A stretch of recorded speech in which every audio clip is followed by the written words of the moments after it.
get out and do something for yourself and stop getting a fucking handout. When you get a handout, don't you, when you have your children, don't you want to look in your children's eyes and say, hey, I did this?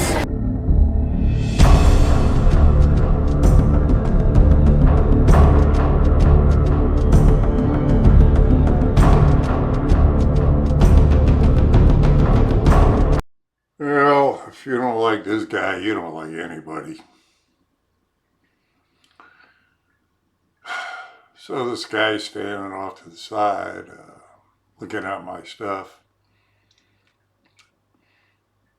I just called out, asked where he was, what he did, and he walked over and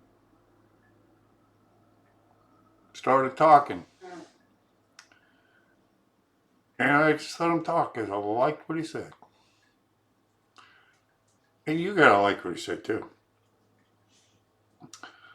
Should have mentioned Candace Owens to him, see if he, or at least turned him on to Candace Owens if he didn't know who she was. Because he certainly would like her. And he said he wasn't Republican, but he didn't say he was a Democrat either, so I don't know where he was politically, but I didn't, wherever he is, he's just a good person. And I was fortunate to meet him. And the story he has is, that he mentions in here is something to behold. So, all the things to do. If you like it, you like it. If you care, you share. If you can contribute. Sure, it'd be nice if you could.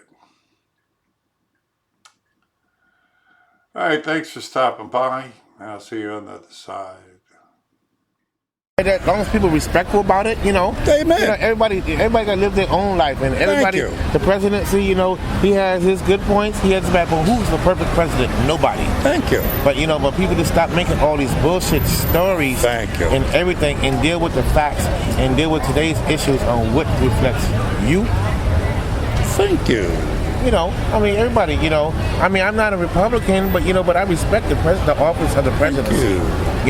Whatever, any flaws or anything that he may have done, that's between him and the man upstairs. Amen.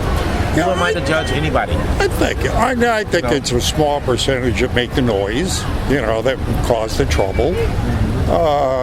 Most, liberals I'm talking to, and there's, to be real, there's a difference between liberals and the left. The left are the ones that cause the trouble. Liberal, I used to be a liberal. It's both sides. In fair sense, but at least I say this about you right here, that more people need to be just like you, and at least take an active role in your government, the people who you elected, who we elected to the offices, to hold each other, whatever party, accountable and stuff like that. But more or less, you're just an example of teaching people to be interested, show pride of your state, your city.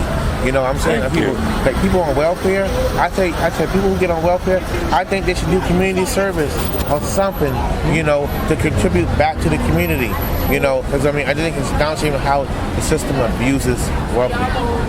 Not tell people this right here. Get out and do something for yourself and stop getting a fucking handout. When you get a handout, don't you, when you have your children, don't you want to look in your children's eyes and say, hey, I did this for a legacy that I want to leave on to you? Or do you want to just say, well, I'm just going to sit on my lazy ass and get a check or not do nothing, or at least contribute? I can understand, if you're not physically able to walk, maybe you get a job on a hotline or something that's helping somebody save their life, or something that's making somebody live a better life. And that's what I don't like that. I want to know that the shit that I have for myself, I did it. I didn't blame nobody else for my troubles. People make excuses. Yeah, a lot of stuff has happened in the past. It's done with, but it's not going to stop me from doing what I have to do. But when you have that mentality, and you're just going to blame somebody for this, the white man holding me back, look in the mirror. It's only you. You know, I didn't come from a rich family background. You know, I've been in trouble, but I accept it. And for a long time, I never forgave myself. I truly tell you, I forgive myself. And I let nobody tell me that I can't overcome. I mean, nobody, because nobody's not, only God can judge me. I couldn't have said it better myself, sir. I do my own thing. I try to help people. I try to tell people to bless each other. Because as a DJ, I had the greatest platform because I tell people every day, you know, people who don't believe in God, that's their thing. But you know what? But when you get hurt, something happens to you, the first name you're going to call on. Amen. The first name. So, you know, it is what it is. I respect people. At the end of the night, you know, for 10 years, I played in this club in Austell, Georgia. I play gospel at the end of the night. And people think that I'm doing it because I want them to leave. No, that's not the reason why I do it. I do it because I want the last thought on somebody's mind as they getting on the highway to have something pure in their mind. I know it's not a church. Doesn't make any difference. But you know, a lady told me this. She told me, gave me a hug, and I said, okay. I said, what's the occasion? She says, I want to tell you something. She said, you saved my life. And I said, what are you talking about? And she says, you know, I was going home to take my life. And she said, it's a song you played at the end of the night that turned my life around. And I tell you, you know, she told me that. I did everything that to hold it in and everything, you know, but I'm not doing it, you know, because God put people in people's lives for every reason, okay? And, you know, when I thank God, I don't thank God just for the good blessings. I think of it when it's bad, because when it's bad, you lean on Him, and you know, and that's what He wants us to do. But people just dwell on some things and just don't, I mean, we spend more time loving each other. I tell people, give if you can. It doesn't have to be money. It can be just like I'm doing right now. I'm stopping, I'm talking to somebody, I'm trying to uplift somebody. I'm not bringing nobody down, and nothing like that. You know, if everybody could be like that, you know, if you're able to give, because God's going to bless you. But don't give for the reason just to satisfy yourself and just say, oh, I gave him that, or I did this with it, because it's not real. You know, just give. It can be something that's just saying hello. A simple smile and hello goes 1,000 ways, because people are so quick to rush to judgment. Oh, I mean, I bet people walking past us right now, people are saying, oh, he's a Trumpster or something like that. I bet people are saying that right now, but you know what? They're probably looking at you, oh, you're an Uncle Tom. I mean, you know, So I mean, when I think if you don't know, ask somebody. Yeah. But I'm going to go team back shopping, but I'm really glad that you are. Sir, you made my day. You're I appreciate you. I really appreciate you. That story was uplifting. It was wonderful. Yeah. That's very good. You know, real for the heart. I'm into that. Yeah. I'm glad you have the attitude. I'm glad you're, you're touching the public too, because that's important. You know, and you're doing exactly what I'm trying to do out here is get people this kind of dialogue, so we can, you know, find, hey, look, we're all on this earth together, you know, and it's what your belief, what you just brought up, is what we have to come together on. You know, I mean, as this brother, you know, Trump is a businessman. And, you know, and he's done a lot of good. You know, sometimes I think he tweets too much. And sometimes I think, you know, maybe he a little over the top sometimes. But I say concentrate on the good things that you've done. And stop worrying about even the people that testified against him.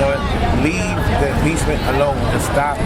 You know. Well, you know that the powers that be are basically evil to begin with. You know, that's But that's how he's been. Go ahead. How you doing, sir? I take a picture with this man every time I'm down here. At Halloween, we took a picture. So. We're just having the best talk, man. Best talk. Yes, sir. Dude's a good man. Yeah. I mean, I'm just visiting from Atlanta, Georgia, but I don't broadcast at Earth. They said to respect the city. And I respect the city, but, you know, everybody's telling me, and that's another thing. People tell me, oh, don't go there wearing no Atlanta Falcons stuff, because they take it seriously. They'll fight you. There's been nothing but love. Nothing but love. I done gained 3 pounds already since I've been here. And I mean, I'm serious. I've been checking the scale and everything like that. But the food has been crazy. The first time I saw an orange tree, I've never saw orange tree in my life. I've seen it on TV, but I've never seen one in person. I mean, we got oranges in the car, but I've seen it at the house. And they got the big banana trees. And they got no bananas on it right now, but I've never seen that before. This is the most water I've ever seen. We actually grow bananas in our backyard in Dallas. So How you been? I've been good, man. Well, you Been have a good. good day, all right? Yeah. All right, sir. Brother, Welcome pleasure to the Big talking to Easy. you. Thank you.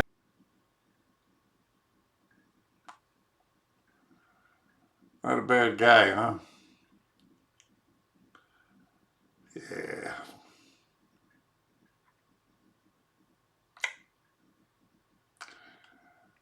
All right, folks. Thanks for stopping by. Do all the right things. Pray for me. I need it.